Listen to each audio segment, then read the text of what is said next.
Good morning mga langga! Welcome back to my channel.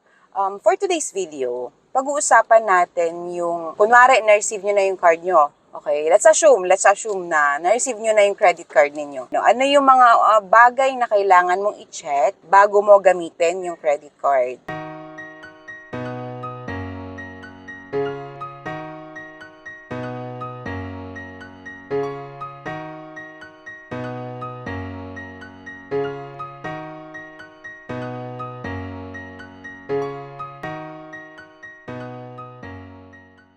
Okay, initially mga langga, pagdating ng card ninyo, syempre, you have to check muna kung sa inyo talaga yon. And then once confirmed na inyo talaga, buksan nyo na yung envelope, tapos pagka-open ninyo, makikita nyo po yung paper kung saan nakadikit yung card ninyo. Sa paper na yon, and sa card nyo na mismo, may nakadikit na sticker. It's either active or inactive. So, parang ganito. Yan. Ito, matagal na to sa akin, kaya buti na lang nakip ko pa, kaya may ma-example ako sa inyo.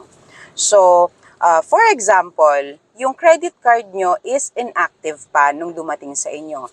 Ibig sabihin, di mo pa siya pwedeng gamitin kasi nga hindi pa siya na-activate. So, ano yung dapat nating gawin? Pag hindi pa active yung card natin, meron naman instruction na nakadikit dyan sa card ninyo. Hindi ka naman pababayaan ng bangko mo, no? So, nagbibigay sila ng instruction on how to activate. So, your option are, first, may ita-text ka. I'm sure almost same naman yung mga banks, no? For text, meron silang instruction kung ano yung mga dapat na type ninyo, tapos i-send ninyo sa number. And the second option is, tawag ka sa customer service para ma-activate. Yung ibang card naman, dumadating active na. So, wala kang dapat gawin, pwede mo nang gamitin. Depende sa bangko mo. So, it's either active or inactive. I-check mo na lang. And then, yun, pwede mo nang gamitin once active na. Ang next mong i-check is magkano yung credit limit mo. Take note mga langga, yung credit card limit and cash advance limit is most of the time magkaiba. Ang credit limit is hanggang doon lang yung average na pwede mong gamitin. For example, yung credit limit mo is 50,000. Okay? Pag magkaskas ka or gagamitin mo yung card mo, hanggang 50,000 ka lang. So kung kunwari may nakita kang gustong bilhin tapos 50 lang ang pwede mong ma-charge din sa card, and then yung 5,000 cash mo na lang or whatever kung ikaw anong gusto mong gawin. Basta, kung ano yung credit card limit mo, hindi ka pwedeng mag-beyond doon. Kasi, I'm sure na kapag nag-exceed ka sa credit card limit mo, normally, yung card kapag nag-exceed ka sa credit card limit mo, i-decline ka ng credit card company mo. And meron namang iba, tatanggapin nila, pero may charge ka lang. Credit card limit mo, for example, is 50,000. Tapos gumamit ka, kiniskas mo ng 55,000, tapos gumo. Okay, siguro kung may mga credit card company na ganon, I'm sure na matcha-charge ka. Tapos, next, cash advance limit. Ano yung cash advance limit? Kung si credit card is nagagamit normally in case of emergency, si cash advance limit is nagagamit din sa in case of emergency. The difference is, may mga kunwari, paggagamitan mo is not accepting credit card. Wala kang pera, pero kailangan mong magbayad. Example hospital bill. Hindi sila tumatanggap ng credit card. So, ang gagawin mo is magka-cash advance ka.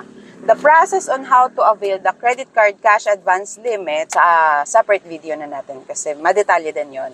Next is your billing cut-off. Pag sinabing billing cut-off, for example, yung billing cut-off mo is every 24th of the month. Like example, October 24 ngayon. From October 24 to November 23, lahat ng ginastos mo sa period na yan ay babayaran mo sa dadating na bill. Tapos, ang payment due date mo 21 days after cut-off. Ang payment due date tsaka billing cut-off is magkaiba mga langga. Si billing cut-off, ito yung period na ito total ni credit card company kung magkano yung kailangan mong bayaran. The payment due date is ito yung total na babayaran mo sa period na binigay nila sa'yo. So, kailangan, pag dumating na yung credit card ninyo, bayaran nyo na siya kung kailan yung payment due date ninyo. For example, ang due date nyo is every 10th of the month. Kailangan, pag nagbayad ka before ng calendar date na 10, hindi yung 10 a.m. ganun. Baka mamaya naman yung iba, ma-misinterpret ako eh.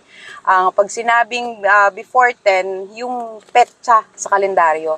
Kasi yung iba, unless magbayad ka mismo, for example, itong sa akin, kay Security Bank, or kay RCBC, or kay BDO. For example, nagbayad ka, hindi mismo sa bangko na yun. Most of the time, hindi siya na-post agad. So, merong, it's either 24 hours posting, 2 days posting, ganon. So, madalas, makikita nila kung kailan ka nagbayad, pero yung posting period, late, so most likely matcha-charge ka. So, better, kung due date mo is every 10th of the month, kailangan 7 to 8 bayad ka na. Or kapag hindi talaga kaya, doon ka sa mismong bangko kung saan yung card mo, doon ka magbayad kasi most likely, mapopost agad yon kasi syempre kanila na yun eh. Tapos, ito pa pala mga langga, titignan din natin kung anong klaseng credit card ang meron tayo.